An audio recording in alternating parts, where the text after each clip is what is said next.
Hello everyone.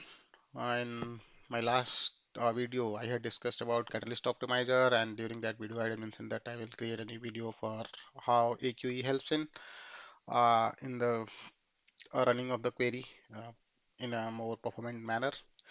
So this is a timeline how Spark has evolved over the years. So in Spark under tags we had Catalyst Optimizer, and then Tungsten project was added.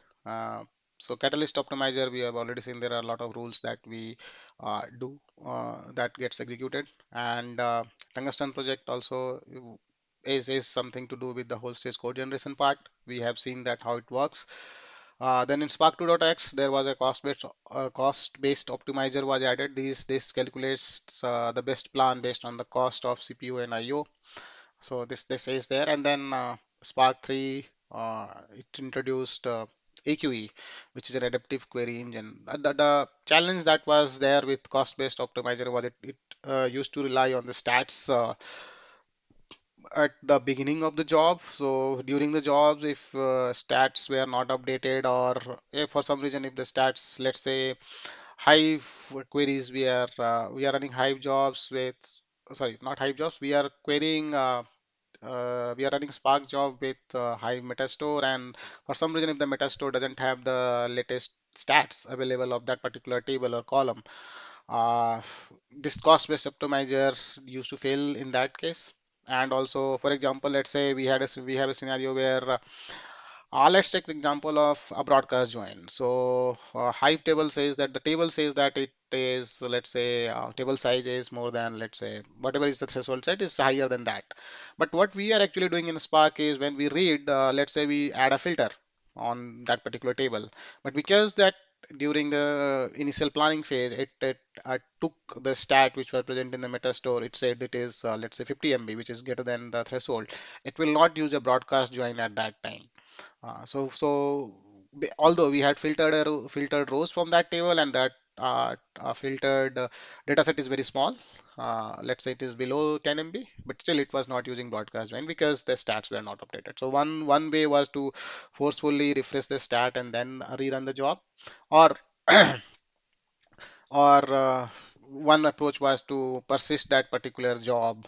I mean, read the table, filter it, write it to disk, and then read it from the disk. Then it will show that okay, that this table is very small, it can be broadcasted. So that was another. So, but to help with those things, AQE was created because AQE can work, uh, gets the stats dynamically, and helps in identifying what should be done with this particular program, or plan that we have. So as I mentioned, there were some inefficiency like shuffle partitions in wide transformation, group by if we have any skews, or join strategy for small tables like not using broadcast. So those things were one of the pain points of Spark's earlier version, and AQ is trying to fix this by doing some dynamic operations in the plan. So if you see, there is one thing which is dynamically coalescing the supple partitions. So let's say when we are doing a group by, and let's say we are doing group by on certain column values which are present. Not all keys will be equally distributed. Some will be higher, some will have higher number, some will have smaller number. That will cause uh, plans to go haywire. So to solve those things, what AQE does, if the number of partitions is not adequately set, it will dynamically decide how many partitions we should have, and it will coalesce on a best effort basis.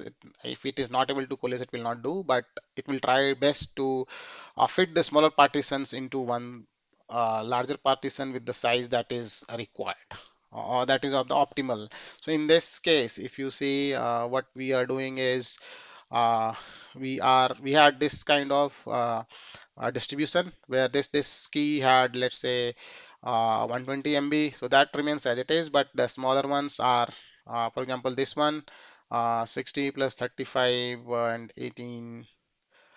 Uh, So basically, it will try to match. It will try to create a partitions which are of equal size. I think this picture is slightly, it's not correctly depicted, but the gist is that it will match, try to fix. For example, this one and this one gets merged into one, so this becomes a 180, 108 partition, and this one, these three, 60, 20, and 35, they get merged, and it becomes a 115 MB partition. So this is one thing that AQ will do to reduce to actually enhance the performance or reduce the number of partitions which are there. Then if we have skewed, this is where we had partition size less than the threshold, or less than the advisory partition size. Let's say if it is 128. So this is where we coalesced everything and made them to at least similar to the size that advisory partition does. In this case, we have partition which is bigger. Like it's a partition which has a higher number in a sense. It has skewed size. It has more rows compared to other keys. Now, if we'll do a join, so these smaller joins will run fast, but this bigger join will keep on happening for a long time and will cause issues. So what dynamically AQE will do is it will split these bigger partitions into smaller ones. So here, what is it is doing is repartitioning on the threshold.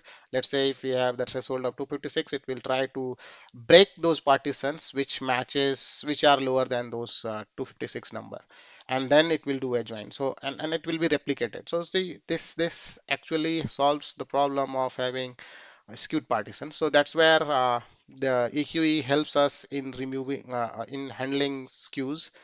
Uh, by dynamically repartitioning the partitions to match the advisory partition size.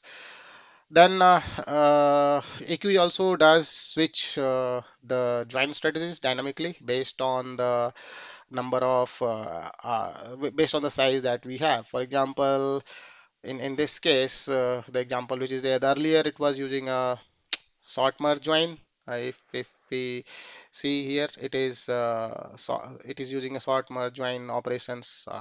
But as you see, so the scenario is that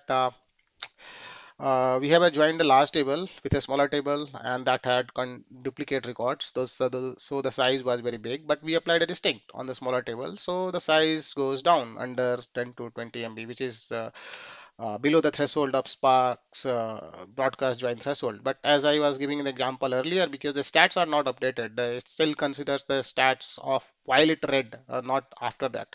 But with AQE, because the size now has become lower, it does not need to do a sort merge join. It will broadcast the smaller one, filter table, and then do a broadcast join. So that's the beauty of AQE, that it can dynamically switch uh, join orders. For example, let's say for some reason the columns that we were filtering had some entries which were not hashable, but and that's why instead of using a shuffle hash join, the Spark decided to use sort merge join, which is slightly costlier and it is slow, but uh, AQE saw that we have filtered all the rows which had, let's say, non-sortable keys. So now whatever data is present in the data frame is hashable. So in that case, it will say that okay, because the table size is small after the filtering, as well as it is having join is happening on a key which can be hashed, why not use shuffle hash join rather than doing a sort merge join? And that's where the join strategies switch, and then we will see the performance gain. Okay, so that was a few things that these are not only limited to this. There are many other rules which AQE applies. Uh, but these are the common ones. These are easy to identify, and these are the parameters which we need to mention while we are trying to when we are trying to leverage sorry, AQE. So one is that we have to set this flag to true. By default, I think from 3.2 onwards, this flag is set to true by default. If you don't want to use AQ, you will have to set it to false. Broadcast timeout, adaptive force apply. This should be set to false anyway. And then we have other things like skew join enabled, coalesce partition enabled. So this is where we set what should be the partition size while doing that coalesce or repartition. Also, it says what should be the minimum number of partitions when it is trying to do a coalesce. Same way, what should be the non-empty partition ratio for broadcast joins. So there are few things which are few settings which are there, and each settings has a certain uh, plus and minuses, and we need to be sure whatever we are trying to optimize in here. For example, here skewed partition threshold, what should be the size when we say that okay, a partition is skewed. So if we have 128 advisory partition and we set it to 400, so if anything which goes above 400, then it will look for a repartition, or else it will not do that repartition.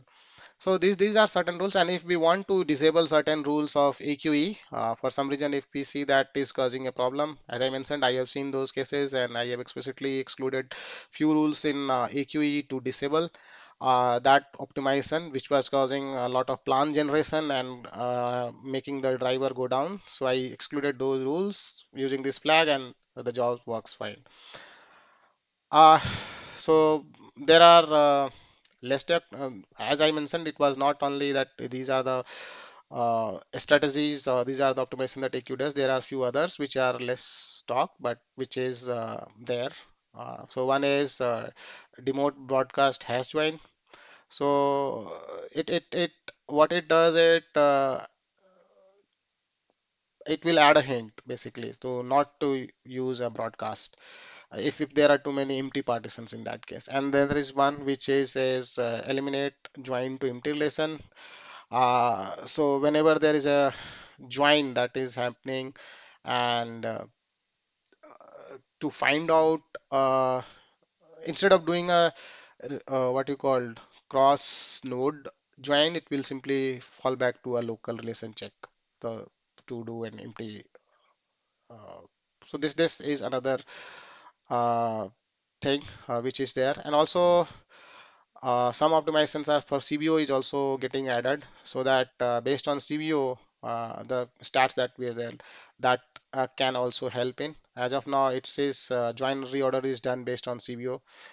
So that is another feature that we can look at to see what we can do with AQA. So there are others as well. I'm not going to talk fully about these things. You can read in the blog as well, or in the Spark documentation.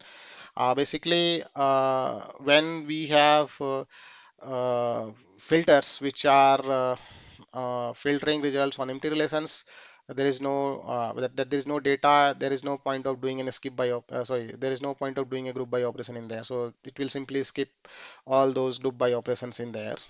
And this is for sort. So this is that if data is already sorted, we don't have to do a sorting. So to find out uh, in what strategy it should be. For example, if the data is already sorted, it and we are using the plan is to do a sort merge join, so that sort phase will be removed. This is if we have AQE enabled. So these are some features which helps us in improving the performance of Spark job using AQE. There is one clause that AQE does not AQE is not enabled for streaming cases, because as we know, it can change number of shuffle partitions, and which is very much needed for Spark structured pings state store. Uh, that's where this is one clause that AQE is not suited for Spark structured streaming as of now. In future, it might get supported, but as of now, that's the constraint it has. So yeah, this is uh, this is all about how AQE helps us in making the Spark job run faster. try out, experiment, and see what rules are needed, what rules are not needed. That's all for this video. Thanks.